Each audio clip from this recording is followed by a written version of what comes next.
One of the criticisms that people of other religions make against Christians is this. மற்ற மதத்தினவர்கள் கிறிஸ்தவர்களுக்கு விரோதமாய் விமர்சிக்கக்கூடிய ஒரு காரியம் என்னவென்றால் இதுதான். All of you Christians have got so many denominations. உங்கள் கிறிஸ்தவத்திலே எவ்வளவு பிரிவுகளா, சபை பிரிவுகளா, பாகுபாடா என்று கேட்கிறார். Hundreds, thousands of different groups. நூற்றுக்கணக்கான ஆயிரக்கணக்கான வித்தியாசமான குழுக்கள் இருக்கிறது. They say how different it is for us. It's just one. எங்களுடைய காரியத்தை பாருங்கள், எல்லாம் ஒரே பிரிவுதான். And the Muslims say that, the Roman Catholics also say that. முஸ்லிம்கள் சொல்கிறார்கள், ரோமன் கத்தோலிக்கர்களும் சொல்கிறார்கள். You Protestants become so many groups one after the other. Protestant குழுவினரே எவ்வளவோ பிரிவுகள் உங்களுக்குள்ளே வந்து விட்டதே ஒன்றன் பின் ஒன்றாக. Whereas the Catholic Church, this is always only one. ஆனால் கத்தோலிக்க சபையை பாருங்கள், ஆரம்பத்திலிருந்து அப்படியே தான் இருக்கிறது, பிரியாமல். When this church, I don't know how many years ago it started in Pondicherry, was it? Pondicherry சபை எத்தனை வருஷம் முன்பாக ஆரம்பிக்கப்பட்டது? 25 years. 25 ஆண்டுகள். What is the need to start another church here when there are so many churches here 25 years ago? 25 ஆண்டுகள் முன்பதாக பாண்டிச்சேரியில் எத்தனையோ சபைகள் இருந்த பொழுது இந்த சபை ஆரம்பிக்க வேண்டிய கட்டாயம் என்ன? It's important to know the answer to this. இந்த கேள்விக்கு பதிலை அறிந்து கொள்வது முக்கியம். Not to answer the people who criticize us. I don't waste time with that. நம்மை விமர்சிக்கிறவர்களுக்கு பதில் சொல்ல முடியாக அல்ல, அதிலே என்னுடைய நேரத்தை நான் வீணடிக்க விரும்பவில்லை. For our own understanding. நம்முடைய சொந்த புரிந்து கொள்ளுதலுக்காக.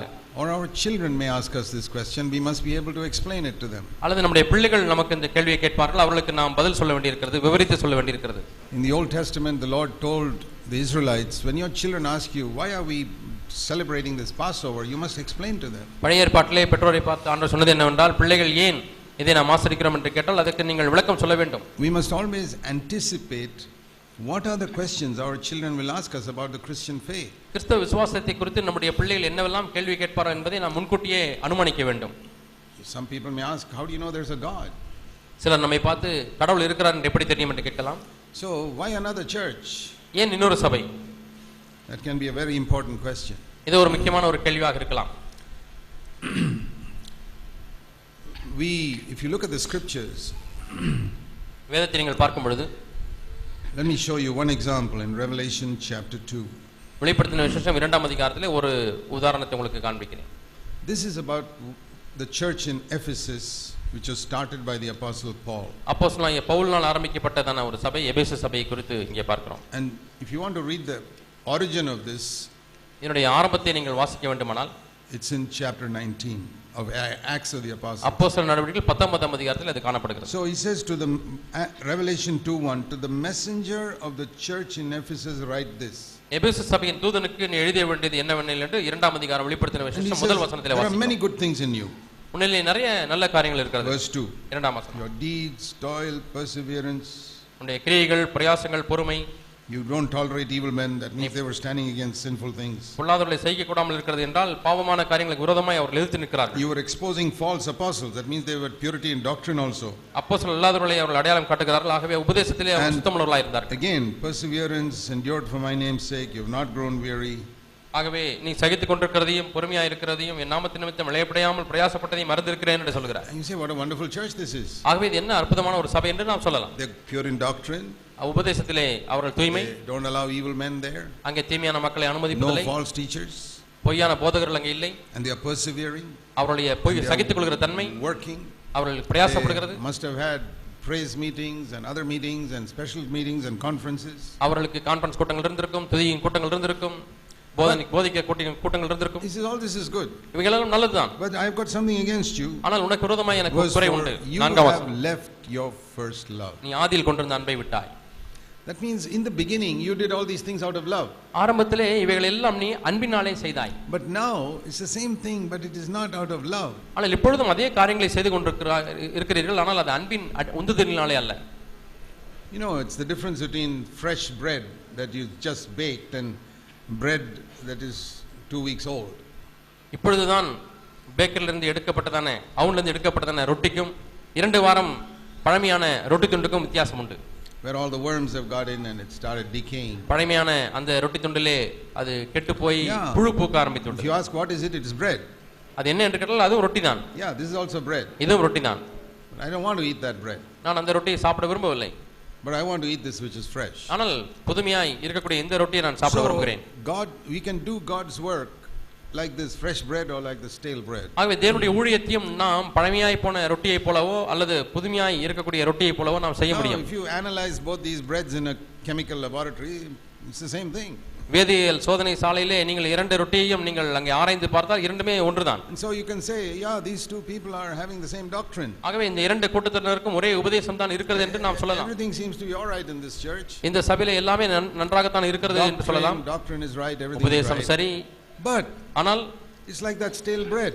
அது பழமையாய் போன ரொட்டியை போல. The Lord says you have left your first love. உன்னுடைய ஆதி அன்பை விட்டாய். You say, is it important? அது முக்கியமா? Aren't we doing the same thing? நாங்கள் அதே காரியங்களை இப்பொழுது செய்யவில்லையா? This is like what happens in a marriage sometimes. சில நேரங்களிலே திருமணத்தில் இப்படி தான் நடக்கிறது. You know, when a couple are really much in love with each other and they get married. திருமணமாகும் பொழுது தம்பதியர் ஒருவரை ஒரு ஊக்கமாய் அன்பு கூறுகிறார்கள். And they're so happy together. அவர்கள் ஒன்றாய் சேருவதற்கு அவர்கள் சந்தோஷமாய் இருக்கிறார்கள். Especially when they have no children in the first year.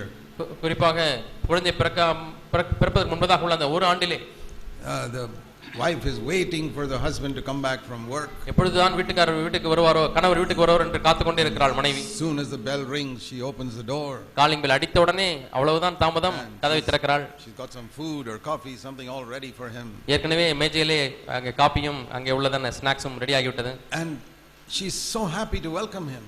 கணவனை வரவேற்பதற்கு அவ்வளவு சந்தோஷம். And sit and eat and talk together so happily. அவர்கள் சந்தோஷமாக உட்கார்ந்து அதை சாப்பிட்டு கொண்டே பேசிக்கொண்டே இருக்கிறார்கள். So you go to that same house about 10 or 15 years later. 10 ஆண்டுகள் கழிந்து விட்டது, 15 ஆண்டுகள் கழிந்து விட்டது. இப்பொழுது அதே வீட்டுக்கு கணவன் போகிறார். And the husband comes, rings the bell. Calling bell அடிக்கிறார்.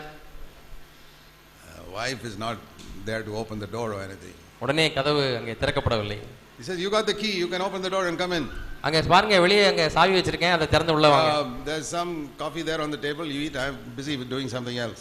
நான் கொஞ்சம் வேலையா இருக்கிறேன், அங்கே காஃபி அங்கே வச்சிருக்கேன், அதை எடுத்து குடிச்சுக்கங்க, நான் வேலை செஞ்சுட்டு இருக்கேன். Or she may leave a note at the door, I have to go somewhere and you can come and take care of yourself. அல்லது நான் இப்ப வெளியே புறப்பட்டு போறேன், நான் ரெடி ஆயிட்டேன், நீங்களே வந்து எல்லாத்தையும் காஃபி எல்லாம் குடிச்சிட்டு எல்லாம் சரி பண்ணிருங்க, நான் போயிட்டு வரேன். Did she make the coffee and the snacks? காஃபியும் அந்த ஸ்நாக்ஸும் அங்கே ரெடியா இருக்கா? Yes. ஆம். But it's not the same. ஆனால் அதே போல அல்ல. Something is missing. அது அங்கே ஏதோ ஒன்று காணப்படாமல் போகிறது. First love has gone. ஆதி அன்பு அங்கே இல்லை. And the husband sits alone there drinking the coffee and the தனியா உட்கார்ந்து காபி குடித்துக் கொண்டிருக்கிறார் கணவர். Is he happy? சந்தோஷமா இருக்கிறாரா? Coffee tastes nice. காபியினுடைய ருசி குறைவில்லை, அதே போல தான் இருக்கிறது. But he's not happy. ஆனாலும் சந்தோஷம் இல்லை. That's what the Lord is saying to the church. அதைத்தான் தேவன் சபையை பார்த்து சொல்றார். Yeah, all your songs are all wonderful. You're clapping, you got பாட்டு, கைத்தட்டு, you got better instruments, better building than I in the beginning. நல்ல கட்டடம், நல்ல உபகரணங்கள் எல்லாம் நல்லதுதான். But that love you had for me is not there. ஆனால் என் மீது உள்ள அந்த ஆதி அன்பு அங்கே இல்லையே. And so the Lord says, ஆண்டவர் சொல்கிறார், if you don't repent, நீ மனம் திரும்பாத பட்சத்தில், verse 5, 5ஆம் வசனம், and come back to do the deeds you did at the beginning, ஆதியிலே செய்த கிரியைகளை நீ செய்யாவிட்டால், I will remove your lampstand. உன்னுடைய விளக்குத்தண்டை நீக்கி போடுவேன். You see, the difference between the Lord's bride and a husband and wife today is this. ஆண்டவருடைய மனவாட்டிக்கும் கணவன் மனைவிக்கும் உள்ள வித்தியாசம் தான். When a man marries a wife, even if she doesn't make the coffee, you cannot divorce her. ஒரு மனிதன் மனைவி விவாகம் பண்ணுகிறான், அங்கே காபி போட்டு கொடுக்கவில்லை என்று சொன்னாலும் விவாகரத்து பண்ண முடியாது. Even if she doesn't make food for 3 days, you can't divorce her. 3 நாள் சாப்பாடே செய்யலையா, உடனே விவாகரத்து பண்ண முடியாது. You got to go and eat in a hotel and still love her. ஹோட்டல்ல போய் சாப்பிட்டு வந்து சரி என்ன பண்றது, மனைவி நேசித்தான் ஆக வேண்டும் என்று நேசிக்கிறவர். But the Lord and his bride is not like that. ஆனால் தேவனும் மனவாட்டியும் ஆண்டவரும் மனவாட்டியும் அப்படி அல்ல. Because the Lord's bride is not just one woman like a man's wife today. இன்றைக்கு இருக்கிறது போல ஒரு கணவனுக்கு ஒரே மனைவியை போல ஆண்டுடைய மனவாட்டி அப்படி இல்லை. The Lord's bride is people. ஆண்டுடைய மனவாட்டி ஜனங்கள். Many people who love him. அநேகர் அவரை நேசிக்கக்கூடிய மக்கள். Some of those people may drop away, there's still a bride. அதிலே ஒரு சிலர் விழுந்து போகலாம், ஆனாலும் அந்த மனவாட்டி அங்கே இருக்கிறது. New people come in. புது மக்கள் வருகிறார்கள். That is how the bride of Christ has always been there for 2000 years. இப்படித்தான் கிறிஸ்துவினுடைய மனவாட்டி 2000 ஆண்டுகளாக இருந்து கொண்டே இருக்கிறார்கள். Some people fall away, new people come in.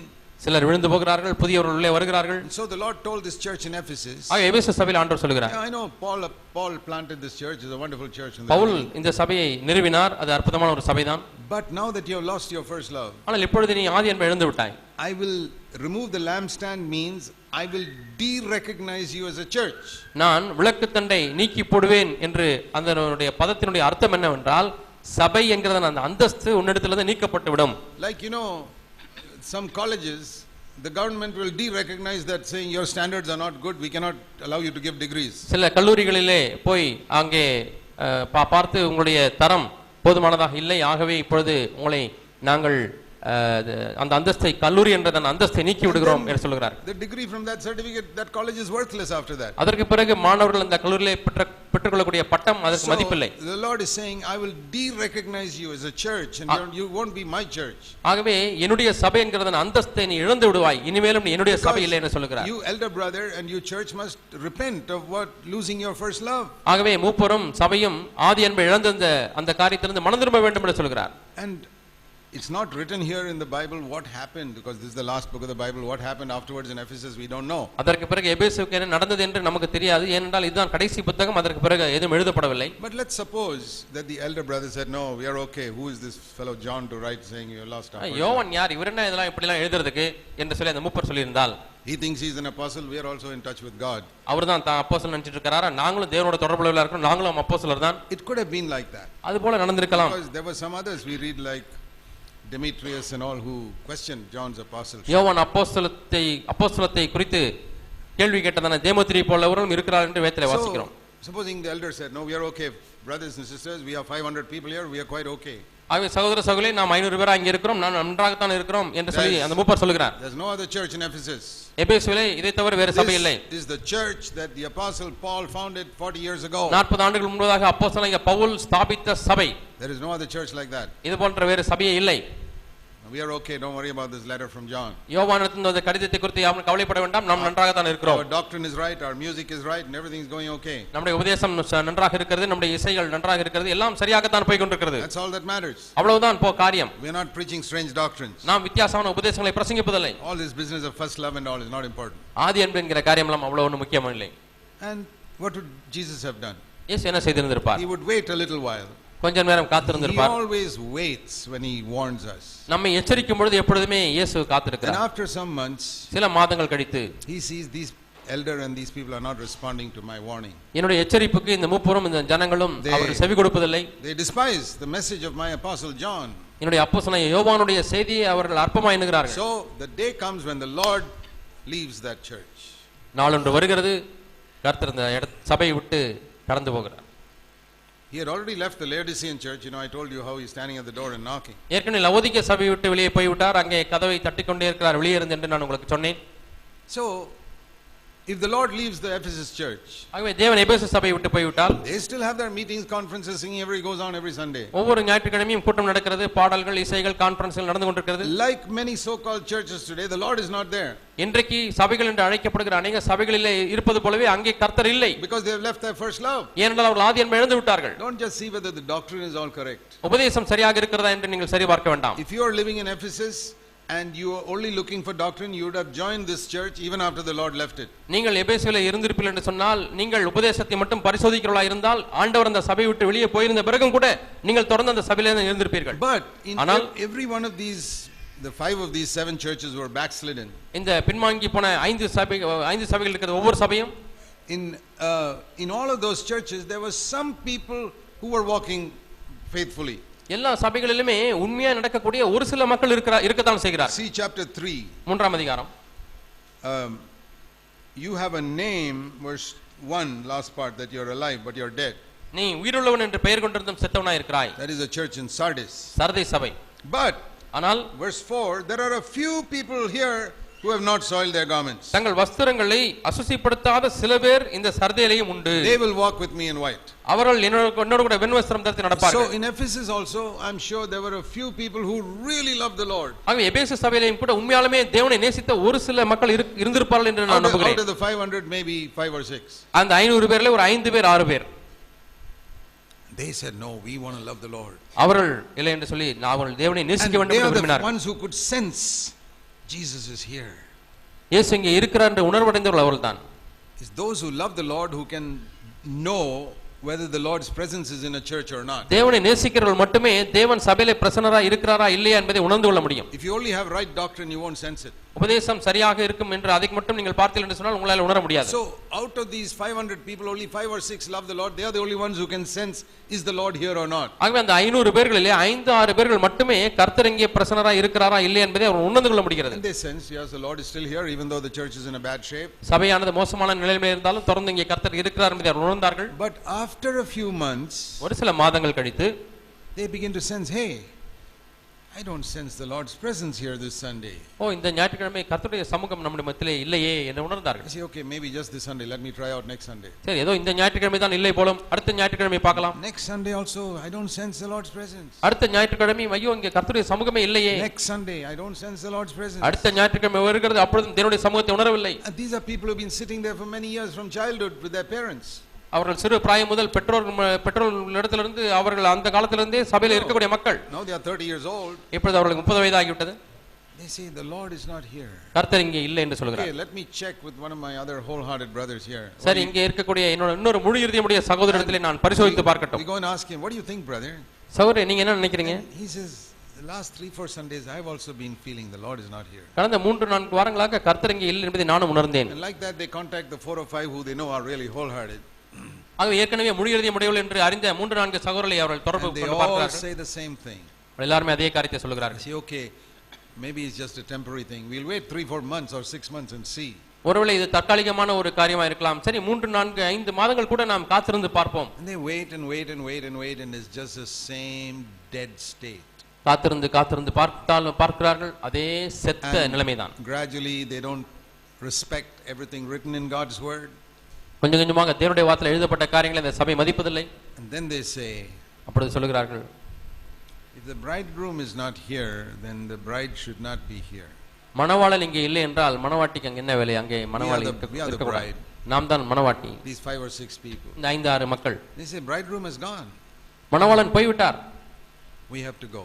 நாமும் போக வேண்டும். Though they don't get up and criticize all the others or make a big announcement or any such thing. அங்கே அவர்கள் எழுந்து மற்றவர்கள் எல்லாம் குறை கூறி பெரிய அங்கே அனௌன்ஸ்மென்ட் எல்லாம் பண்ணுவதில்லை.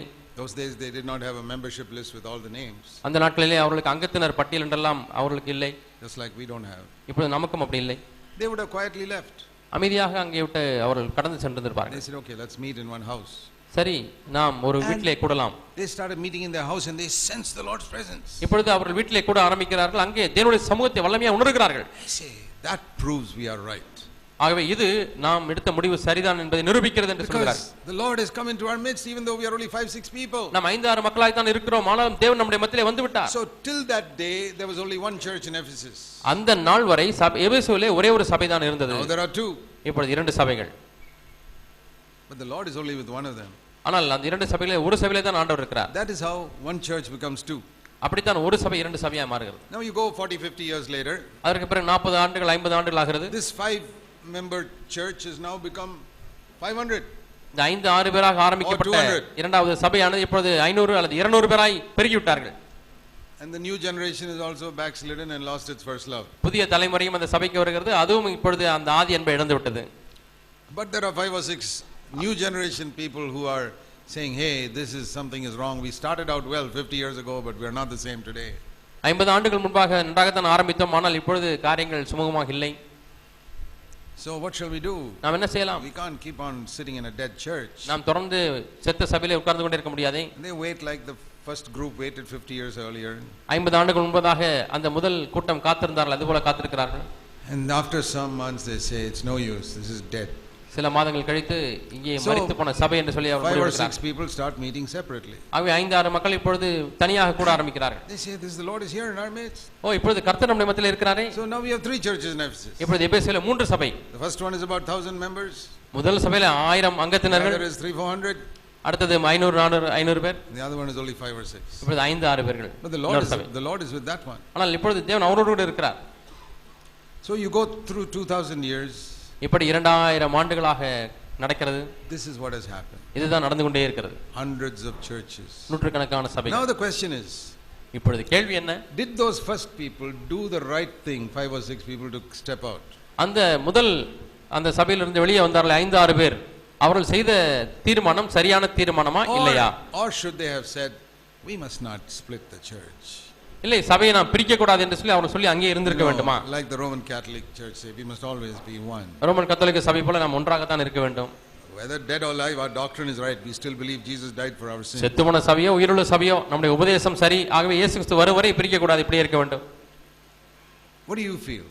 நீங்கள் என்ன உணர்கிறீர்கள்? In that 2nd century in Ephesus, when these few people decide to leave, was it right or wrong? எபேசு சபையிலே ஒரு சில நூற்றாண்டுகள் கழித்து அந்த கொஞ்சம் பேர் அதை விட்டு வெளியே வர வேண்டும் என்று விரும்பினார்களே, அவள் எடுத்த தீர்மானம் சரியா தவறா? First church will still boast, our church was established by Paul. What is this rebellious group of 5-6 people meeting? முதல் சபை இன்னுமாய் மேன்மை பாராட்டுகிறது. அப்போஸ்தலன் பவுல் ஸ்தாபித்த சபை, இவர்கள் என்ன முரட்டாட்டம் பிடித்தவர்கள் பிரிந்து போய் விட்டார்கள் என்று சொல்லி சொல்கிறார்கள். Let them say that. அவர்கள் அதை சொல்லட்டும். But the Lord is not with that first church established by Paul. ஆனால் பவுலால் ஸ்தாபிக்கப்பட்ட அந்த சபையிலே கர்த்தர் இல்லை. You know, Paul warned about this before he left Ephesus in Acts 20. உங்களுக்கு தெரியுமா, இதை குறித்து ஏற்கனவே அப்போஸ்தலர் 20ஆம் அதிகாரத்திலே பவுல் எபேசு சபையினரை எச்சரித்திருக்கிறார். In Acts chapter 20, அப்போஸ்தலர் நடவடிக்கைகள் 20ஆம் அதிகாரம். he knew that he will never be going to Ephesus again. மீண்டுமா எபேசுக்கு போக மாட்டோம் என்று அவர் பவுல் அறிந்திருந்தார். So we read in verse 17. 17ஆம் வசனத்திலே வாசிக்கிறோம். He from Miletus he called all the elders in Ephesus. மிலேத்திலிருந்து அவர் எபேசு சபையின் மூப்பர்களை எல்லாம் அழைக்கிறார். And he told them about his own example, how I have served the Lord, verse 19, with all humility and tears. எல்லா தாழ்மையிலேயும் கண்ணீரோடும் எப்படி ஊழியம் செய்தேன் என்பதை அவர் சொல்கிறார். And he says, in all these years, in verse 33, I did not want your gold or silver, and I didn't want you even to get me a shirt. ஆகவே உங்களுடைய பொன்னையோ உங்களுடைய வெள்ளியோ ஒரு வஸ்திரத்தையாயிலும் நான் உங்களிடத்திலிருந்து கேட்கவில்லை என்று சொல்கிறார். I took care of my own needs, verse 34. 34ஆம் வசனம், என்னுடைய சொந்த தேவைகளை நானே பார்த்துக் கொண்டேன். For how long? எவ்வளவு நாட்கள்? Verse 31, for 3 years. 31ஆம் வசனம், 3 ஆண்டுகள். He never stayed that long in any place. இவ்வளவு நாட்களாக எந்த ஒரு சபையிலும் தங்கி இருந்ததில்லை அவர். He stayed maximum in Ephesus. அதிகபட்சமான நாட்கள் அவர் தங்கி இருந்த இடம் எபேசு. All those 3 years he supported himself, he didn't take any money. அந்த 3 ஆண்டுகளும் அவர் அந்த சபையிலிருந்து காசு வாங்கவில்லை, அவர் தன்னைத்தானே வேலை செய்து தாங்கிக் கொண்டார். This is the way those early apostles served the Lord. இப்படித்தான் ஆதிகால அப்போஸ்தலர்கள் தேவனுக்கு ஊழியம் செய்தார்கள். They didn't want any money, they wanted to build the church of Jesus Christ. அவர்களுக்கு பணம் எதுவும் தேவையில்லை, அவர்களுடைய நோக்கமெல்லாம் தேவனுடைய இயேசு கிறிஸ்துவின் சபை ஸ்தாபிக்கப்பட வேண்டும். Like Paul says, they wanted to present the church as a pure virgin to Jesus Christ. இயேசு கிறிஸ்து வரும்பொழுது ஒரு கற்புள்ள கன்னிகையாக சபையை ஒப்புக் கொடுக்க வேண்டும் என்று வாஞ்சி அவர்களுக்கு இருந்தது. But then the apostles died. அப்போஸ்தலர் மரித்தார்கள். Or they couldn't always be in one place. எப்பொழுதுமே அப்போஸ்தலர் ஒரே இடத்துல இருக்க முடியவில்லை. But he warns them. ஆனால் அவர்களை எச்சரிக்கிறார். See verse 27, I did not shrink from declaring to you the whole purpose of God. தேவனுடைய முழு ஆலோசனையும் நான் மறைத்து வைக்கவில்லை, உங்களுக்கு அறிவிக்காமல் மறைத்து வைக்கவில்லை என்று சொல்கிறார். I did not keep quiet on one part thinking that rich fellow there will be offended. ஏதோ ஒரு சத்தியத்தை சொன்னால் இந்த பணக்காரர் இடர் அடைந்து விடுவார் என்று சொல்லி அதை நான் மறைத்து வைக்கவில்லை. You know, sometimes preachers are like that. சில சமயத்திலே பிரசங்கியார் அப்படி இருக்கிறார்கள். The pastor will not say something because that rich fellow there will be hurt by that. அந்த பாஸ்டர் இந்த சத்தியத்தை சொன்னால் அங்கே இருக்கக்கூடிய அந்த பணக்காரர் அவர் இடர்ல இருந்து போய் விடுவார். He will leave the church. சபையை போயிட்டு விட்டு விட்டார்னா 10 other churches that are ready to welcome that rich man. அந்த பணக்காரரை தங்களுடைய சபையில வரவேற்பதற்கு 10 சபைகள் ஆயத்தமாய் காத்துக் கொண்டிருக்கிறது. Because they'll get his tithe. ஏனென்றால் அங்கே போனால் அவங்களுக்கு இந்த பணக்காரருடைய தசமபாகம் கிடைக்கும். This preacher says I will lose that fellow's tithe, so I better keep quiet on that subject. இவர் இந்த சபை விட்டு போய்விட்டு அவருக்கு கொடுக்கக்கூடிய தசமபாகம் எனக்கு கிடைக்காமல் போகவே, ஆகவே இந்த பாடத்தை குறித்து அவர்கிட்ட பேச வேண்டாம். Or I may offend his wife, that will be worse. அல்லது இதை பேசினால் அவர் இடர் அடையாவிட்டாலும் அவருடைய மனைவி இடர் அடைந்து விடுவார்களே. His wife will just decide we are leaving the church. மனைவி இல்ல நாங்க சபை விட்டு போறோம் என்று சொல்லி விடுவார்களே. These preachers life is so difficult, they have got to make sure all the rich people especially are happy. பிரசங்கருடைய வேலை எவ்வளவு கஷ்டம் பாத்தீங்களா? எல்லாரும் சந்தோஷமா வச்சுக்கணும், ஒருத்தரையும் சபை விட்டு போகாம பாத்துக்கணும், கட்டி யார வச்சுக்கணும். The rich people especially. குறிப்பா பணக்காரங்க சபை விட்டு போயிட கூடாது. If you poor people get offended and they leave, it doesn't matter. ஏழை மக்கள் நீங்க இடலஞ்சு போனா அது பத்தி எங்களுக்கு கவலை இல்ல. They only put 50 paisa in the offering box in any case. அவங்க காணிக்கை வீட்ல மாசம் 50 பைசா தான் போடுறாங்க. So we're not worried about them. ஆகவே அவர்களை குறித்து எங்களுக்கு கவலை இல்லை. This is the condition of Christianity. இன்றைக்கு கிறிஸ்தவத்தினுடைய நிலைமை இப்படித்தான் இருக்கிறது. So Paul warns them. ஆகவே பவுல் அவர்களை எச்சரிக்கிறார். I did not shrink from declaring to you the whole purpose of God, verse 27. 26ஆம் வசனம் தமிழிலே, தேவனுடைய ஆலோசனையில் ஒன்றையும் நான் மறைத்து வைக்காமல். I told you the whole thing. I couldn't care less who got offended and who left. யார் இடரில் இருந்தாலும் எனக்கு என்ன, யார் சபை விட்டு போனாலும் எனக்கு என்ன, தேவனுடைய ஆலோசனை முழுமையாய் நான் அறிவித்து விட்டேன். Now you, verse 28, be on guard for yourselves and the flock. இப்பொழுது உங்களை குறித்தும் உங்களுடைய மந்தையை குறித்தும் நீங்கள் எச்சரிக்கையாயிருங்கள் என்று சொல்லி அவர் 28ஆம் வசனத்தில் சொல்கிறார். Follow my example. என்னுடைய மாதிரியை பின்பற்றுங்கள். Because I know what will happen after I go. நான் இங்கிருந்து சென்ற பின்பு என்ன நடக்கும் என்பதை நான் அறிந்திருக்கிறேன். Verse 29. 29ஆம் வசனம். After I leave, நான் போன பின்பு all these savage wolves will come inside and they will tear your flock. மந்தையை தப்ப விடாத கொடிதான ஓநாய்கள் உங்களுக்குள்ளே வந்து அவைகள் உங்களை பீறி போடும். How is it these wolves could not come inside for 3 years? 3 ஆண்டுகள் எப்படி அந்த ஓநாய்கள் உள்ளே வர முடியாமல் இருந்தது? They were scared of a man like Paul who was sitting there as the leader. அங்கே தலைவராக இருக்கக்கூடிய பவுல் என்கிற மனிதனை குறித்து அவர்கள் பயப்பட்டார்கள். It's a wonderful thing when the devil is afraid of the leader of a church. ஒரு சபையின் தலைவரை பார்த்து பிசாசு பயப்படும் என்று சொன்னால் அது அற்புதமான ஒரு காரியம். That's the only type of leader who can keep a church pure. அப்படிப்பட்ட தலைவன் மட்டுமே சபையை பரிசுத்தமாய் பாதுகாக்க முடியும். A leader of whom the wolves are afraid. ஓநாய்களே சபையின் தலைவரை பார்த்து பயப்படுகிறது. If we go inside, this leader will kill us. நாம் உள்ளே போனால் இந்த தலைவர் நம்மை கொன்று விடுவார். The wolves are afraid to go inside. ஓநாய்கள் உள்ளே போவதற்கு பயப்படுகிறது. Because this shepherd is caring for every one of the sheep, even one little lamb he will not let the wolf touch. இந்த மேய்ப்பர் ஒவ்வொரு ஆட்டுக்காகவும் அவர் கரிசனைப்படுகிறவராக இருக்கிறார். ஒரு ஆட்டுக்குட்டி வெளியே செல்வதை கூட அவர் விரும்ப மாட்டார், பாதுகாப்பார் என்று அந்த ஓநாய்கள் அறிந்திருக்கிறது. Very difficult to find shepherds like that. இப்படிப்பட்ட மேய்ப்பர்களை பார்ப்பது அரிதாக இருக்கிறது. They have to have zero love of money, பண ஆசை பூஜ்யம், zero love of the honor of men, மக்களுடைய கனத்தை குறித்தான விருப்பம் பூஜ்யம், zero interest in sinful pleasures, பாவ சிற்றின்பங்களிலே அவர்களுக்கு இருக்கக்கூடிய விருப்பம் பூஜ்யம், zero interest in watching movies and television which ruins their mind, தங்களுடைய மனதை கரைப்படுத்துகிறதான டெலிவிஷனில் வரக்கூடிய காட்சிகளை பார்ப்பதிலே பூஜ்யம் விருப்பம், and really interested in knowing the mind of God. உண்மையாலுமே அவருடைய விருப்பம் எல்லாம் தேவனுடைய மனதை அறிந்து கொள்ள வேண்டும். You know, one of the things the Lord has shown me is, என்னிடத்தில் தேவன் காண்பித்த ஒரு காரியம், if you allow your mind to be influenced by the thinking of the world, இந்த உலகத்தினுடைய நினைவுகளினாலே உன்னுடைய மனதை நீ கரைப்படுத்த முயற்சித்தால், even in some so called good cinemas, நல்ல சினிமா என்று சொல்லக்கூடிய காட்சிகளை பார்ப்பதிலும் கூட, even by too much of involvement in reading about political parties, what they say, அரசியல் கட்சி இந்த கட்சி என்ன சொல்லுகிறது அந்த கட்சி என்ன சொல்லுகிறது என்று அதிகமாய் செய்தித்தாள்களை வாசிப்பதிலே ஈடுபடுவது. How many of you read, for example, what all is going on in the different political parties in Russia? ரஷ்யாவிலே வித்தியாசமான அரசியல் கட்சிகளிலே என்னென்ன நடைபெறுகிறது என்று யாருக்கு விருப்பம் இருக்கிறது படிப்பதற்கு? They recently had some elections. சமீபத்திலே ரஷ்யாவிலே தேர்தல் நடந்தது. But what one party stands for, what another party stands for, I don't know. ஒரு கட்சி எதற்காக நிற்கிறது, இன்னொரு கட்சி எதை அறிவிக்கிறது என்பதை எனக்கு தெரியாது. I'm sure all of you also don't know. உங்கள் எல்லாருக்கும் தெரியாது என்று தான் நான் நம்புகிறேன். In India we read about some movement, BJP, Congress, what all they are saying. இந்திய தேசத்திலே பிஜேபி என்ன சொல்கிறது, காங்கிரஸ் என்ன சொல்கிறது அறிந்திருக்கிறோம். Because I am not a citizen of Russia, I am not interested. நான் ரஷ்ய குடிமகன் அல்ல, ஆகவே எனக்கு ரஷ்யாவில் நடக்கக்கூடிய காரியம் தெரியாது. Little bit of information I read in the newspaper, yeah, I know what's going on there. ஆகவே செய்தித்தாளிலே வாசிக்கக்கூடிய கொஞ்சம் தகவல்கள் கிடைப்பதனாலே அதன் மூலமா என்ன நடக்கிறது கொஞ்சம் அறிந்து கொள்கிறேன். In America I read they are preparing for some presidential election, a little bit information. ஆகவே அமெரிக்காவிலே இப்பொழுது வரக்கூடிய ஜனாதிபதி தேர்தலை குறித்து சில ஆயத்த வேலைகள் நடந்து கொண்டிருக்கிறது, அதை குறித்து கொஞ்சம் தகவல்கள். I'm not interested in all the position they are talking on one side or the other side. அங்கே இவர்கள் என்ன பேசுகிறார்கள் அவர்கள் என்ன பேசுகிறார்கள் அதிலெல்லாம் அறிந்து கொள்வதற்கு எனக்கு விருப்பம் இல்லை. When we are citizens of heaven, ஆகவே நாம் பரலோக பிரஜைகளாய் குடிமகன்களாய் இருப்போமே, ஆனால் if we get too involved in earthly things, the sharpness of our message will become blunt. நாம் பூமிக்குரிய காரியங்கள் அதிகமாக நாம் ஈடுபடுவோம் என்று சொன்னா நம்முடைய செய்தியினுடைய கூர்மையானது மழுங்கி போய்விடும். I need minimum amount of information because I am living in this earth. நான் இந்த பூமியிலே வாழ்ந்து கொண்டிருக்கிறபடினாலே குறைந்தபட்ச தகவல்கள் எனக்கு போதும். But I don't need to spend all my time trying to find out what all the details, because I need to know what God is thinking. தேவன் என்ன நினைக்கிறார் என்ன எண்ணுகிறார் என்பதை குறித்து நான் அறிய வேண்டும் என்று இருக்கிறபடினாலே இந்த பூமிக்குரிய காரியங்களில் எல்லாம் பல சிறு சிறு தகவல் எல்லாம் அறிந்து கொள்ள வேண்டும் என்ற அவசியம் இல்லை. A good leader will be like that. ஆகவே நல்ல ஒரு தலைவன் அப்படிதான் இருப்பார். And the wolves are afraid of such a leader. அப்படிப்பட்ட தலைவனை பார்த்து ஓநாய்கள் பயப்படும். But they knew that Paul is not going to live forever. ஆனால் பவுல் என்னைக்கும் உயிரோடு வாழ்ந்து கொண்டிருப்பதில்லை என்பதை அந்த ஓநாய்கள் அறிந்திருந்தது. He is getting old and he'll have to leave. அவருக்கு வயதாகிறது, அவர் கடந்து செல்ல வேண்டியிருக்கிறது. And he says, these other elders, I know what they are like. மற்ற மூப்பர்கள் அவர்களாம் எப்படி இருக்கார்கள் என்று எனக்கு தெரியும். Let me just wait till Paul leaves this place or dies. Pavul ஒன்று மரிக்க வேண்டும் அல்லது இந்த இடத்தை விட்டு வேறு இடத்துக்கு போக வேண்டும். We all fellow wolves, we can all go in after that. அதற்கு பிறகு சக ஓநாய்களே வாருங்கள் நாம் உள்ளே போய் விடலாம். The other fellows are all weak. மற்ற மூப்பர்கள் எல்லாம் பலவீனமானவர்கள். Then if the wolves come in, what will the true sheep do? ஆகவே ஓநாய்கள் உள்ளே வரும்பொழுது மெய்யான ஆடுகள் என்ன செய்யும்? They will leave. அவைகள் They say, வெளியே we போய்விடும். can't stay here to be eaten by the wolves. We go away. இங்கே நாம் இருந்தால் ஓநாய்கள் நம்மை கடித்து பட்சித்து விடும். ஆகவே நாம் இதை விட்டு போய்விட வேண்டும் என்று ஓடிவிடும் வெளியே.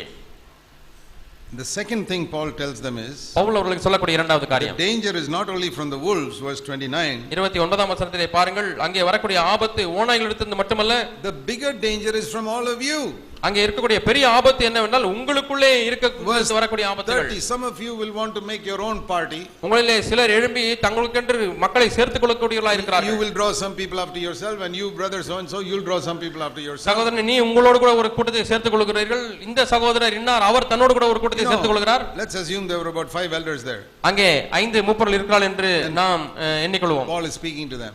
பவுல் அவர்களோடு கூட பேசிக் கொண்டிருக்கிறார். And he tells them, அவர்களை பார்த்து சொல்கிறார், all of you, நீங்கள் எல்லாரும், from your 5 people, உங்கள் 5 பேர்களிலே, some of you are going to canvass for votes in the people and get following for yourself. உங்களிலே சிலர் நீங்கள் மக்களை போய் உங்களுக்கென்று அவர்களிடத்திலே பேசி உங்கள் பக்கமாக இழுத்துக் கொள்ள போகிறீர்கள், அவர்களுடைய ஓட்டை நீங்கள் சேகரிக்க போகிறீர்கள். Till now you all sat quietly because you accepted me, Paul, as the main leader. இப்போ இதுவரை பவுலை நீங்கள் ஒரு தலைவராக ஏற்றுக்கொண்டபடினால, பிரதானமான தலைவராக ஏற்றுக்கொண்டபடினாலே அமைதியாக இருக்கிறீர்கள். But now I'm going away. இப்பொழுது நான் போகிறேன். And the competition among 5 of you is who is going to be the main elder here. இப்பொழுது உங்கள் 5 பேருக்குள்ளாக என்ன போட்டி என்று சொன்னால், பவுலுக்கு பிறகு யார் தலை மூப்பனாக இருக்க போகிறது? One fellow says, I am the most educated person, I have to be the ஒரு மூப்பர் சொல்றார், நான் தான் அதிகமாக படித்தவன், நான் தான் தலைவராக இருக்க வேண்டும். I came here first before all of you, I am the senior one. இன்னொரு சொல்றார், நான் தான் இந்த இடத்துக்கு முதல்ல வந்தேன், நான் தான் மூப்பர், senior Moopar. Another fellow says, I paid most of the money for this building, I am the senior elder. இன்னொரு மூப்பர் சொல்றார், என் கதையை கேளுங்க, நான் தான் இந்த கட்டடம் கட்டறதுக்கு நிறைய பணம் கொடுத்திருக்கேன், ஆகவே நான் தான் தலைமை மூப்பர். Where would this building be without me?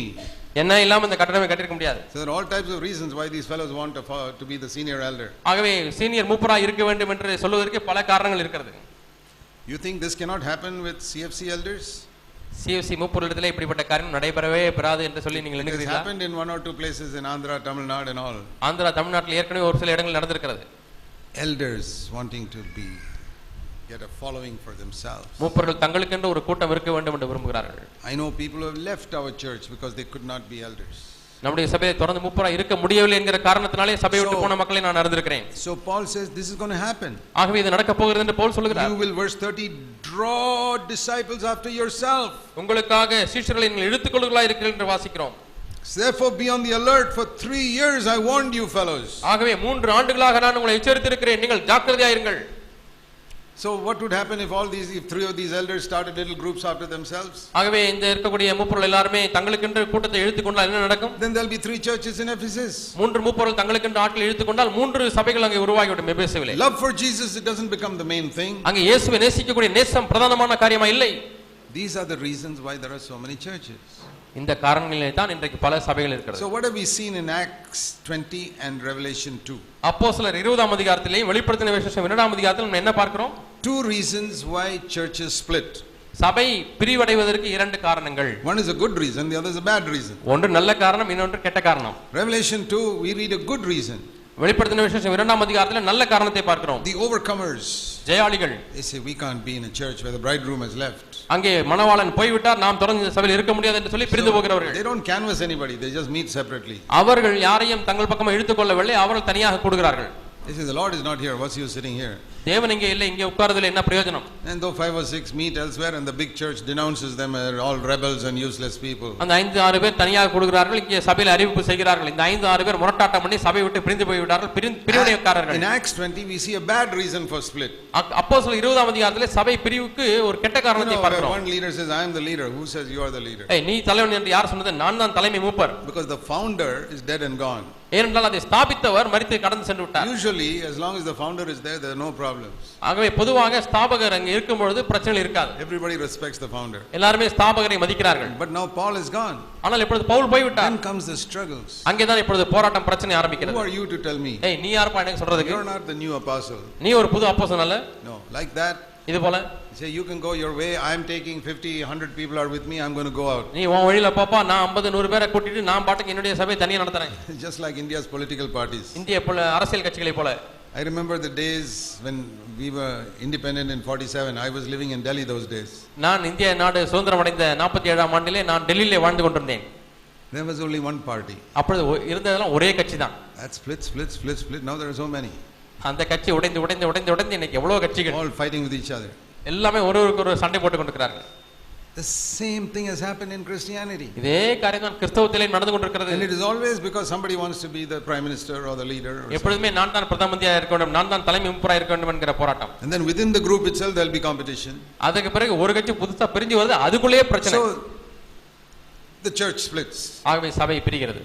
And in Indian church and worldwide it has been like somebody wants to be leader, he starts a new group. இந்திய சபையிலேயும் சரி உலகளாவிய சபையிலேயும் சரி யாரோ ஒருவர் தலைவனா நான் தான் தலைவனா இருக்க வேண்டும் என்று சொல்லி பிரிந்து போகிறார். These are the two reasons why new churches come up. ஆகவே புது சபைகள் வருவதற்கு இரண்டு காரணங்கள். One good reason, one bad reason. ஒரு காரணம் நல்ல காரணம், இன்னொரு காரணம் கெட்ட காரணம். One because they want to be with the Lord, one because they want to be with this particular man. ஒன்று அவர்கள் தேவனோடு கூட இருக்க வேண்டும் என்று விரும்பினார்கள், ஆனால் இரண்டாவது காரணம் இந்த இடத்திலே இந்த மனிதனோடு கூட இருக்க வேண்டும் என்று விரும்புகிறார்கள். When a new church started in Pondicherry, it was not because of any somebody wanted to be a leader. பாண்டிச்சேரியில் இந்த புதிய சபை ஆரம்பித்த பொழுது யாரோ ஒரு தலைவராக இருக்க வேண்டும் என்ற காரணத்தினால் ஆரம்பிக்கப்படவில்லை. There was no leader. அங்கே தலைவரே இல்லை. There were a few people who wanted something like from the source of the river, in the beginning of the river. இந்த நதியினுடைய உற்பத்தியாகக்கூடிய இடத்திலே இருக்கக்கூடிய அந்த தண்ணீரை ருசி பார்க்க வேண்டும் என்ற வாஞ்சை உள்ள ஒரு சிலர் கூடினார்கள். Like I said, if you want to drink the pure water of the river, don't drink it from after it has flowed for 200 miles. நீங்கள் ஒரு நதியினுடைய தூய்மையான தண்ணீரின் ருசி அறிய வேண்டும் என்று சொன்னால் 200 மைல்கள் பாய்ந்த பிறகு அந்த நதியினுடைய தண்ணீரை எடுத்து குடிக்க வேண்டாம்.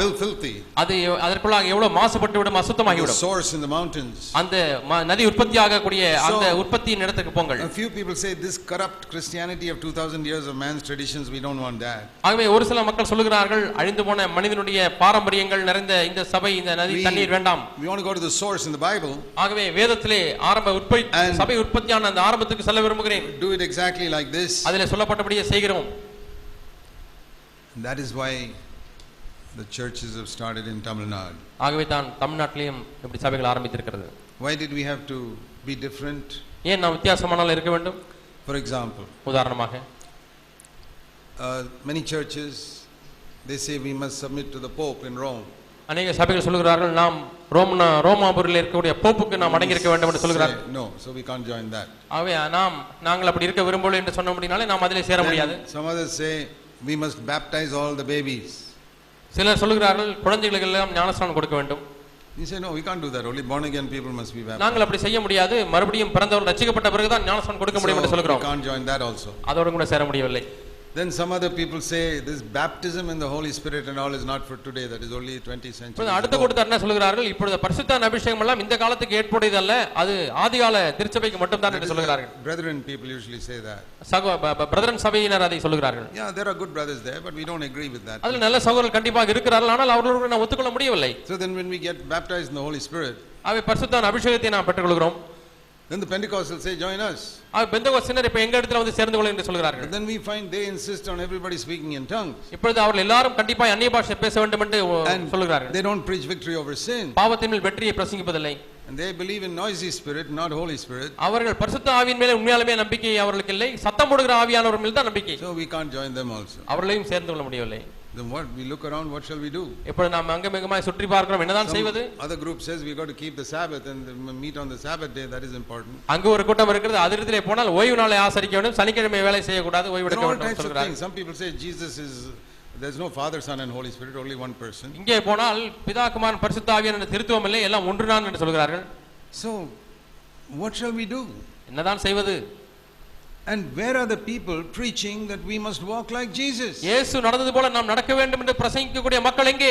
And then we read in the Bible, வேதத்திலே வாசிக்கிறோம், that the apostles never appointed a pastor in any church. எந்த ஒரு சபையிலேயும் அப்போஸ்தலர்கள் பாஸ்டரை நியமிக்கவே இல்லை. No church in the New Testament had a pastor. புதிய ஏற்பாட்டு சபையில எந்த ஒரு சபையும் வேதத்திலே ஒரு பாஸ்டர் இருப்பதாக நீங்கள் பார்க்க முடியாது. Today இன்றைக்கு it's the opposite. அதுக்கு நேர் மாறானதா இருக்கிறது. It's difficult to find a church without a pastor. Pastor இல்லாமல் சபையை கண்டுபிடிப்பது கஷ்டம். You see how much rubbish has come into this river called Christianity. கிறிஸ்துவம் என்கிற அந்த நதியில எவ்வளவு குப்பை கலந்து விட்டது என்று பாருங்கள். If they don't call him pastor, pastor அழைக்காவிட்டால் they call him servant of God. தேவ ஊழியர் என்று அழைக்கிறார்கள். What is servant of God? தேவனுடைய ஊழியர் என்றால் என்ன? They say you are only sons of God. நீங்க எல்லாம் தேவனுடைய பிள்ளைகள் தான், தேவனுடைய குமாரர்கள் தான். I am servant of God. நான் தேவனுடைய ஊழியக்காரன். Now supposing I go visit some rich man's house நான் போய் ஒரு பணக்கார வீட்டுக்கு போகிறேன். and he tells me, அவர் என்னை பார்த்து சொல்கிறார், these are my 2 sons. இவங்க என்னுடைய 2 பையன்கள். This is my servant. இது என்னுடைய வேலைக்காரன். And I go to the servant. Oh, நான் வேலைக்காரனை போய், ஓ நீங்க தான் இந்த வீட்டுக்கு வேலைக்காரனா என்று சொல்லி அவரை போய் நான் வணங்குகிறேன். I'm so happy to meet you. சந்தோஷப்படுறேன். Ignore all the sons. அந்த அவருடைய குமாரர்களை கண்டுகொள்வதிலே அந்த வேலைக்காரனை போய் நான் ரொம்ப மெச்சிக்கொள்கிறேன். People think, is this man off his head or something? I have introduced, these are my sons, this is my servant. இவருக்கு என்ன தலையில நட்டு கண்டு விட்டதா? பையனை கண்டுகொள்ளவில்லை, வேலைக்காரனை போய் பார்க்கிறார்களே. You tell me, who is greater, a son of God or a servant of God? நான் சொல்லவில்லை, நீங்கள் சொல்லுங்கள். தேவனுடைய பிள்ளை என்கிற ஸ்தானம் பெரிய ஸ்தானமா, தேவனுடைய வேலைக்காரன் அல்லது ஊழியக்காரன் என்கிற ஸ்தானம் பெரிய ஸ்தானமா? This is another of the deception in Christianity. இன்றைக்கு கிறிஸ்தவத்தில் இருக்கக்கூடிய வேறு பெரிய ஒரு வஞ்சனை. Yeah, you are all sons and daughters of God, I believe. நீங்கள் எல்லாரும் தேவனுடைய குமாரர்களும் குமாரத்திகளுமா இருக்கீர்கள், அதை நான் நம்புகிறேன். I am a servant. ஆனால் நான் தேவனுடைய ஊழியக்காரன். And I say, brother, you go and sit at the back. Let's take care of the sons and daughters first. அவரே நீங்க போய் பின்னாடி உட்காருங்க, முதல்ல நான் தேவனுடைய குமாரர்களையும் தேவனுடைய குமாரத்திகளையும் நான் பராமரிக்கட்டும். In the rich people's home, the servant is not allowed to sit at the table. பணக்காரருடைய வீட்ல வேலைக்காரன் மேஜையில உட்கார்ந்து சாப்பிட முடியாது. மற்றவர்களோடு கூட சேர்ந்து. யார் அங்கே உட்கார முடியும்? Sons and daughters. குமாரரும் குமாரத்திகளும். But which church will teach you this? Tell me. ஆனால் எந்த சபை இதை போதிக்கிறது என்று நீங்களே சொல்லுங்கள். Some of you are hearing it for the first time, right? சிலர் இதை முதலியா கேட்கலாம்.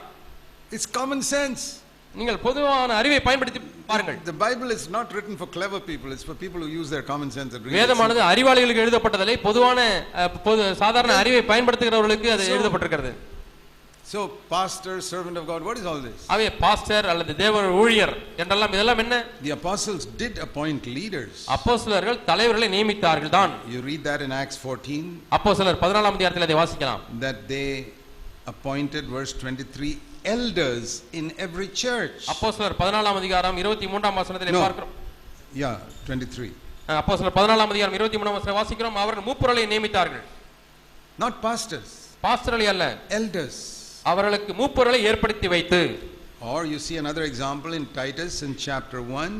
அல்லது அதே இன்னொரு உதாரணத்தை நீங்கள் பாருங்கள், தீத்துவுக்கு எழுதின நிருபம் 1ஆம் அதிகாரம் and verse 5. 5ஆம் வசனம்.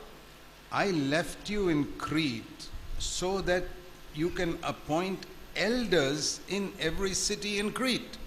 கிரேத்தாவிலே உள்ள ஒவ்வொரு பட்டணத்திலே மூப்பரை ஏற்படுத்தும்படிக்கு உன்னை நான் அங்கே விட்டு வந்தேனே. So Crete is like an island, there are many towns, and he says in every church you must appoint elders. கிரேத்தா என்பது ஒரு பெரிய தீவு, அதிலே சிறு சிறு ஊர்கள் இருக்கிறது. ஒவ்வொரு பட்டணத்திலேயும் மூப்பரை நீ நியமிக்க வேண்டும்.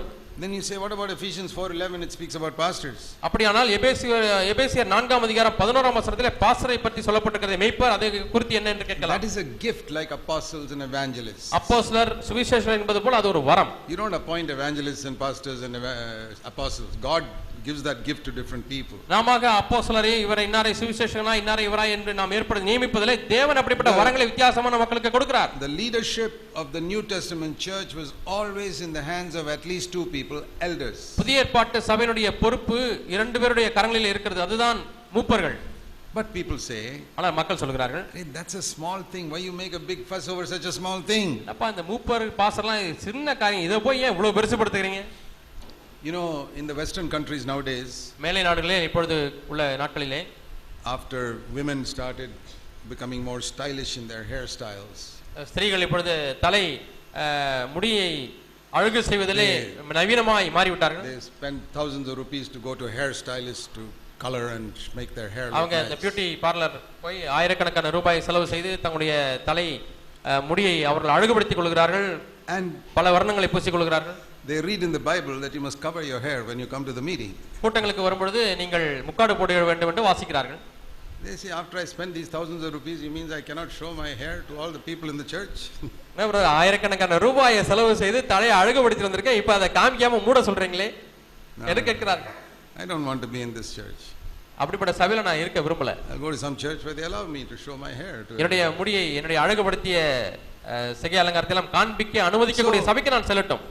Believe it or not, in most churches in America, they don't cover their head. The ladies don't cover their head. நீங்கள் நம்பவில்லையோ, அமெரிக்காவிலே பல சபைகளிலே முக்காடு போடுகிறதே இல்லை. I tell them, நான் அவர்களை சொல்லுகிறேன், in 1 Corinthians 11 there are 2 parts. 1 கொரிந்தியர் 11ஆம் அதிகாரத்தில் 2 பகுதிகள் உண்டு. First half is women veiling their head, second part is breaking bread. முதலாவது பகுதி சகோதரிகள் முக்காடு போடுவது, இரண்டாவது பகுதி அப்பம் விற்கிறது. Why don't you throw away the breaking of bread also? Say, this is what is this little bread we go around eating? அப்பம் விற்கிறது ஏன் நீங்கள் தள்ளி விட கூடாது? அது என்ன சின்ன ரொட்டியை கொடுக்குறாங்க சாப்பிடுறோம், அது தேவையில்லைன்னு சொல்ல வேண்டியதானே? Why only the first part is thrown out? ஏன் முதல் பகுதியை மட்டும் நீங்கள் நீக்கி விட்டீர்கள்? Because this breaking of bread does not spoil your hairstyle. அப்பம் விற்கிறது உங்களுடைய சிகை அலங்காரத்தை குறைப்பதில்லை. So we keep that. ஆகவே அதை வைத்துக் கொள்ளலாம். This is the condition of Christianity today. இன்றைக்கு கிறிஸ்தவத்தினுடைய நிலைமை இப்படித்தான் இருக்கிறது. So we say people say these are small things, why make issue over this? இவைகளெல்லாம் சிறு சிறு காரியங்களை தான், ஏன் இதை பெரிதுபடுத்துகிறீர்கள்? I'll tell you why. ஏன் என்று சொல்கிறேன். Matthew 5 மத்தேயு 5ஆம் அதிகாரம் verse 19. 19ஆம் வசனம். Have you read this verse? இந்த வசனத்தை வாசித்திருக்கலாம். மத்தேயு 5:19. Matthew 5 verse 19. மத்தேயு 5:19. Whoever cancels one of the least of these commandments and teaches other people will be called least in the kingdom of heaven. இந்த கற்பனைகளில் எல்லாவற்றிலும் சிறிதானது ஒன்றையாகிலும் மீறி அவிதமாய் மனுஷருக்கு போதிக்கிறவன் பரலோக ராஜ்யத்தில் எல்லாரும் சிறியவன் என்று எண்ணப்படுவான். I'm not saying you'll go to hell if you disobey these small commandments. இந்த சிறு சிறு கட்டளைகளுக்கு நீங்கள் கீழ்ப்படியாமல் போனால் நரகத்துக்கு போவீர்கள் என்று சொல்லவில்லை. But you will be the last in God's kingdom. ஆனால் தேவனுடைய ராஜ்யத்தில் கடைசியாளாய் இருப்பீர்கள். For eternity. நித்தியமாக கடைசியாய் இருப்பீர்கள். I do not want to be the last in heaven for eternity. நித்தியமாக நான் தேவனுடைய ராஜ்யத்தில் கடைசியாளாய் இருக்க விரும்பவில்லை. I am happy to be the last on this earth for eternity. நித்தியமாக பூமியிலே வேண்டுமானால் கடையாளாக நான் இருக்க விருப்பம். But in heaven no.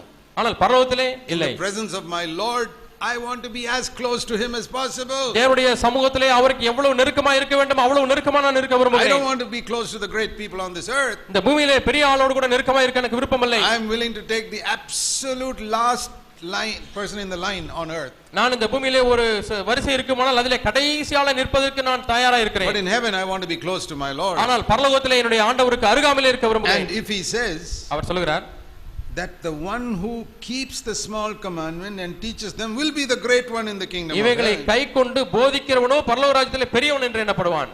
I say, Lord, then I want to keep even the smallest commandment. அப்பொழுது ஆண்டவரே நான் சிறிய கற்பனைகளையும் நான் கைக்கொள்ள வேண்டும். I don't want to keep only the big commandments. பெரிய கற்பனைகளை கைக்கொள்வது மட்டுமல்ல ஆண்டவரே. You know why God chose Daniel to be the mightiest man of God that shook the nation of Babylon? Babylon தேசத்தை அசைத்ததான தானியேலை சிறு இருவனா இருக்கும்போது ஏன் ஆண்டவர் தெரிந்து கொண்டார்? It's not because he kept the 10 commandments. 10 கற்பனைகளை கைக்கொண்டபடினாலே அல்ல. All those 300 young people there kept the 10 commandments. அங்கே இருந்த அந்த 300 யூத வாலிபர்களும் அந்த 10 கற்பனைகளை கைக்கொண்டார்கள். They never murdered or committed adultery. அவர்கள் கொலை செய்யவோ விபசாரம் செய்யவோ இல்லை. Why could God not use those 300 people? ஏன் தேவனால் அந்த 300 பேரை பயன்படுத்த முடியவில்லை? Because Daniel kept the small commandment. தானியேல் சிறு கற்பனையை கைக்கொண்டார். See Daniel chapter 1. தானியேல் 1ஆம் அதிகாரம். I tell you, all of you must know this verse. நீங்கள் எல்லாரும் இந்த வசனத்தை அறிந்து கொள்ள வேண்டும் என்று நான் விரும்புகிறேன். We are living in a Babylonian Christian stage today. இன்றைக்கு பாபிலோனிய கிறிஸ்தவ நிலைமையிலே தான் நாம் வாழ்ந்து கொண்டிருக்கிறோம். And in this Babylonian Christian stage, God needs people like Daniel. இந்த தானியேல் பாபிலோனிய கிறிஸ்தவத்திலே தானியேலை போல இருக்கிறவர்களை தேவன் சந்திக்க விரும்புகிறார். Daniel 1:8. Daniel 1:8. He was the only man in the midst of that crowd. அந்த கூட்டத்திலே தானியேல் மட்டும் ஒரே ஒரு நபராய் இருந்தார். He determined, I will not defile myself with the choice food or the wine of the king. இந்த ராஜாவுடைய ஆகாரத்தினாலே அல்லது அவருடைய மதுவினாலே என்னை கரைப்படுத்த மாட்டேன் என்று தீர்மானித்தார். Why was that? ஏன் அப்படி? Because that was commanded in God's word. அது தேவனுடைய வார்த்தையிலே கட்டளையிடப்பட்டிருக்கிறது. The other people would have told Daniel, மற்றவர்கள் தானியேலை பார்த்து சொல்லியிருப்பார்கள், hey Daniel, the main thing is keeping the 10 commandments, man. தானியேலே பிரதானமான காரியம் 10 கற்பனைகளுக்கு கீழ்ப்படிகிறாயா இல்லை என்பதுதான். Don't murder, don't commit adultery. கொலை செய்யாதிருப்பாயாக, விபசாரம் செய்யாதிருப்பாயாக, களவு செய்யாதிருப்பாயாக, don't worship idols. விக்கிரகத்தை வணங்க வேண்டாம். Daniel says, no, that all I agree. அது நான் ஒத்துக்கொள்கிறேன் என்று தானியேல் சொல்லியிருப்பார். In addition, I also tried to keep the commandments in Leviticus 11. அதோடு கூட லேவியராகமம் 11ஆம் அதிகாரத்தில் இருக்கக்கூடிய கட்டளைகளையும் நான் கைக்கொள்ள விரும்புகிறேன். I know pork is very tasty. pork என்று சொல்லக்கூடிய பன்றிக்கறி மிகவும் ருசியானதா இருக்கும் என்று அறிந்திருக்கிறேன். Leviticus 11 says that you should not eat pork. அங்கே பன்றி இறைச்சி சாப்பிடக்கூடாது என்று நாம் வாசிக்கிறோம் லேவியராகமம் 11ஆம் அதிகாரத்தில். And then some of these other fish and all are tasty, but it says certain types of fish in verse 10 you must not eat. ஒரு சில வகை மீன்களை நீ சாப்பிடக்கூடாது என்று 10ஆம் வசனத்திலே வாசிக்கிறோம். மற்ற மீன்கள் எல்லாம் ருசியாக இருந்தாலும் கூட அதை சாப்பிடக்கூடாது என்று வேதம் சொல்கிறது. Certain types of birds may be very tasty. ஒரு சில பறவைகள் பட்சிகளுடைய கறி மிகவும் ருசியானதா இருக்கும், ஆனால் verse 13 the eagle and vulture and all you must not eat. ஆனால் 13ஆம் வசனத்திலே சொல்லப்பட்டது போல அங்கே கழுகு கருடனும் கடலூராஞ்சியும் இதை சாப்பிடக்கூடாது என்று சொல்லப்பட்டிருக்கிறது. So he says, I'm not worried about taste. ஆகவே எனக்கு ருசி குறித்து கவலை இல்லை. By the way, this is not New Testament, so you can eat pork today if you want. இது இப்ப புதிய ஏற்பாட்டிலே இல்லை. ஆகவே யாராவது பண்டிகை இறைச்சி சாப்பிட வேண்டும் என்று சொன்னால் நீங்கள் சாப்பிடலாம். But the Old Testament, the Lord was giving these laws. ஆனால் பழைய ஏற்பாட்டிலே உள்ள மக்களுக்கு தேவன் இந்த பிரமாணங்களை கொடுக்கிறார். And Daniel says, I know this is all forbidden meat which is on the table. இந்த மேஜையில இருக்கக்கூடியதான இந்த இறைச்சிகள் எல்லாம் அது தேவனாலே தடை செய்யப்பட்டவைகள். And in Proverbs there's a verse which says, don't look at the wine when it is stirring itself up in the cup. மதுபானம் பளபளப்பாய் தோன்றும் பொழுது அதை பாராதே என்று வேதம் நீதிமொழியிலே வாசிக்கிறோம். I see Daniel says this wine is fermenting, it's bubbling there. I will not look at it. இங்கே மதுபானமானது அப்படி நொதித்து அது பளபள என்று இருக்கிறது, நான் அதை பார்க்க மாட்டேன் என்று சொல்கிறார். Other people said, Daniel, you're all old fashioned man, all these small things you are taking. அப்பா பழைய காலத்து ஆளு போல நீ இருக்கறேப்பா, நவீன காலத்துல இருக்கிறோம், இதெல்லாம் சிறு காரியங்கள் எல்லாம் வேண்டாம் என்று சொல்கிறாயே. God was watching from heaven. தேவன் பரத்திலிருந்து கவனித்துக் கொண்டே இருக்கிறார். I have one man who will obey everything I have said. நான் சொல்லுகிற எல்லா கட்டளைகளுக்கும் கீழ்ப்படியக்கூடிய ஒரு மனிதனை நான் இங்கே பார்க்கிறேன். I will use him to shake the whole nation. முழு தேசத்தையும் அசைக்கும்படியாக இவரை நான் பயன்படுத்த போகிறேன். God doesn't need 1,000 people. ஆண்டவருக்கு 1000 பேர்கள் தேவையில்லை. One man. ஒரு மனிதன் போதும். And that is why we have to be different from other churches. ஆகவே தான் நாம் மற்ற சபைகளை காட்டிலும் வித்தியாசமானவர்களாக இருக்க வேண்டும். Small things. சிறு காரியங்கள். For example, paying a salary to the priest or the pastor. சம்பளத்திலே paying a salary to the priest or the pastor. ஆசாரியர்களுக்கோ அல்லது பிரசங்கியார்களுக்கோ ஊழியக்காரர்களுக்கோ சம்பளம் கொடுக்கிற விஷயம். Where do you read that in the New Testament? புதிய ஏற்பாட்டில் எங்கே நீங்கள் சம்பளம் கொடுத்து பாஸ்டர் வேலை பார்க்கிறதை வாசிக்கிறீர்கள்? Nobody, Jesus did not promise a salary to his disciples. இயேசு ஒரு காலம் தன்னுடைய சீஷர்களுக்கு எவ்வளவு சம்பளம் தருவேன் என்று சொல்லி தீர்மானிக்கவில்லை. So where did all this come from? இவைகள் எல்லாம் எங்கிருந்து வந்தது? This river has been flowing for 2000 years and men have put all this rubbish into this river. இந்த நதியானது 2000 ஆண்டுகளாக பாய்ந்து வந்து கொண்டே இருக்கிறது. ஆங்காங்கே மக்கள் தங்களுடைய கழிவுகள் எல்லாம் அதிலே போட்டு விட்டார்கள். How many of you will go and drink water from a dirty river? ஒரு அசுத்தமான ஆற்றிலிருந்து எத்தனை பேர் தண்ணீரை குடிக்க போகிறீர்கள்? You will go and drink it if it is in the source in the mountains. அந்த மலையிலே உற்பத்தி செய்யக்கூடிய அந்த நீரூற்றிலிருந்து நீங்கள் பருகுவீர்கள். I say you don't drink water from this dirty river. How in the world do you go and participate in all these ungodly things in so many churches? நீங்கள் இந்த பூமியிலே வரக்கூடிய மாசுபட்டதான நதியின் தண்ணீரை குடிக்க மாட்டீர்கள். ஆனால் மாசுபட்டதான கிறிஸ்தவத்தில் எப்படி நீங்கள் போய் பங்கு பெற முடிகிறது? People may say, oh, that's not so dirty, just little bit here. இந்த இடத்துல கொஞ்சம் இங்க அசுத்தம் இல்லாம இங்க இருக்கே. You know, if you want to see the size of a germ that can kill you, உங்களை கொலை செய்யக்கூடிய சக்தி வாய்ந்த ஒரு கிருமியினுடைய அளவை நீங்கள் பார்க்க வேண்டுமானால் doctors will show you under a microscope. மருத்துவர்கள் ஒரு நுண்ணோக்கியிலே உங்களுக்கு அதை காண்பிப்பார்கள். So small. மிகவும் நுணுக்கமா இருக்கிறது. You can't even see it. நுண்ணிய கிருமி பார்க்க முடியாது. This germ that causes or bacteria whatever it is that causes the AIDS disease. AIDS என்கிறதான வியாதியை உண்டாக்கக்கூடிய அந்த AIDS கிருமி such a small thing. அவ்வளவு சிறு காரியமா இருக்கு. What causes leprosy, tuberculosis is so small. நமக்கு தொழுநோயையும் காசநோயையும் உண்டாக்கக்கூடிய கிருமிகள் மிகவும் சிறிதா இருக்கிறது. You can't even see it.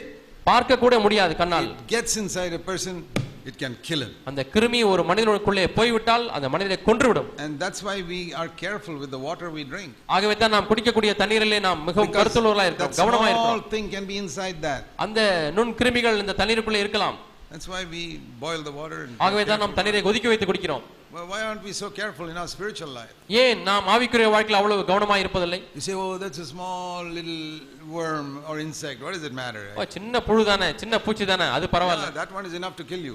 அது உங்களை கொலை செய்வதற்கு போதுமானது. So that is, I say, if I am careful with water, I want to be a million times more careful with my spiritual life. தண்ணீரை குறித்து நான் எவ்வளவு கவனமாக இருப்பேன் என்று சொன்னால் ஆவிக்குரிய காரியங்களை 1000 மடங்கு நான் கவனமுள்ளவனாக இருக்க வேண்டும். I want to be a million times more careful with the church. சபைங்கிற விஷயத்தை வரும்போது லட்சக்கணக்கான மடங்கு நான் கவனமாக இருக்க வேண்டும். That is why we have to start a new church. ஆகவே தான் நாம் புது சபை ஆரம்பிக்க வேண்டியதா இருக்குது. We want to obey everything exactly like Jesus and the apostles taught it. இயேசு கிறிஸ்துவும் அப்போஸ்தலரும் எப்படி நமக்கு போதித்தார்களோ அதே போல கீழ்ப்படியும்படியாக. We don't read the apostles asking anybody for money. அப்போஸ்தலர் யாராவது பணத்தை கேட்டார்கள் என்று நாம் வேதத்திலே வாசிக்கிறோமா? Sending reports about their work. அல்லது தங்களுடைய ஊழியத்தை குறித்து அறிக்கை அனுப்பி பணம் வசூலிக்கிறதை பார்த்திருக்கிறோமா? We will do it like that. நாம் அப்படியே தான் செய்கிறோம். Because that is what honors God. இதுதான் தேவனை கனம் பண்ணுகிறது. So that is the reason why Another church had to start in Pondicherry or anywhere else in Tamil Nadu. ஆகவே தான் பாண்டிச்சேரியிலோ அல்லது தமிழகத்திலே பிற பகுதிகளிலோ நாம் புது சபை ஆரம்பிக்க வேண்டியிருக்கிறது.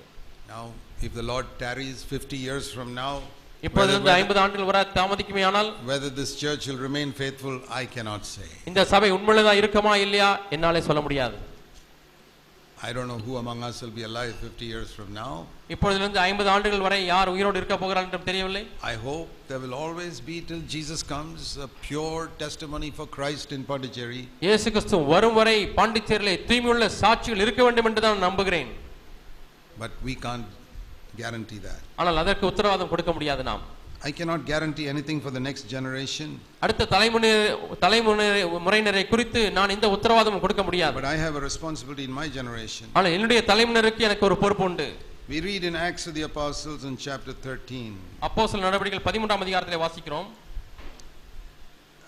And verse 36. 36ஆம் வசனம். It's a great verse. ஒரு பெரிய வசனம். Acts 13 verse 36. அப்போஸ்தலர் 13ஆம் அதிகாரம் 36ஆம் வசனம். David served his own generation the purpose of God and then died. அப்போஸ்தலர் 13:36. 13ஆம் அதிகாரம் 36ஆம் வசனம். தாவீது தன் காலத்திலே தேவனுடைய சித்தத்தின்படி அவருக்கு ஊழியம் செய்த பின்பு நித்திரையடைந்து தன் பிதாக்களிடத்திலே in English சேர்க்கப்பட்டார். it says in his generation. ஆங்கிலத்திலே தன்னுடைய தலைமுறையிலே என்று சொல்லப்பட்டிருக்கிறது. So I read that and I say, Lord, I can only serve in my generation. இதை வாசித்து ஆண்டவரே என்னுடைய தலைமுறையினருக்கு மட்டும்தான் நான் ஊழியம் செய்ய முடியும். I can try my best to train my children and other people in the church for the next generation. அடுத்த தலைமுறையினருக்கு ஊழியம் செய்யும்படியாக என்னுடைய பிள்ளைகளையும் மற்ற வாலிபர்களையும் நான் அதிகபட்சம் பிரயாசம் எடுத்து பயிற்றுவிக்க முடியும். But I can't guarantee that they'll be faithful till the end. ஆனால் அவர்கள் முடிவு பரியந்தம் உண்மையா இருப்பார்களா என்று என்னாலே உத்தரவாதம் கொடுக்க முடியாது.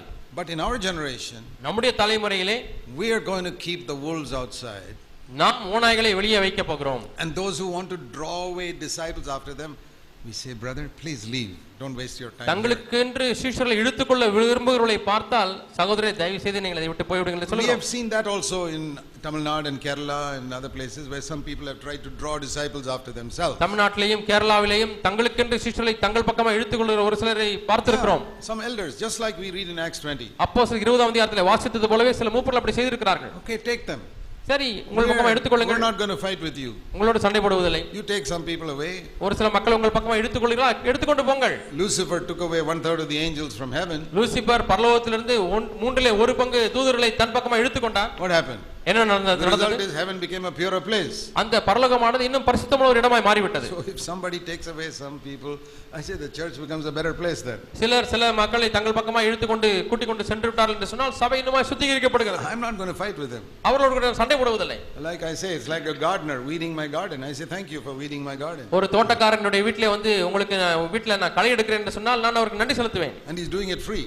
அதுவும் கட்டணம் வாங்காமல் களை எடுக்கிறார். Very good. நல்லது. You don't want any money for it?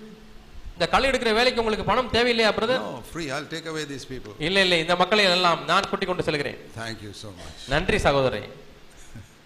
God uses the devil and rebellious people to fulfill his purpose. தேவன் பிசாசையும் முரட்டாட்டம் உள்ளவர்களையும் தம்முடைய நோக்கம் நிறைவேறுவதற்கென்றே பயன்படுத்துகிறார். That's why I don't fight with them. ஆகவே அவர்களோடு கூட நான் சண்டை போடுவதில்லை. When that gardener is pulling out the weeds, I don't go fight with him. Hey, don't do that.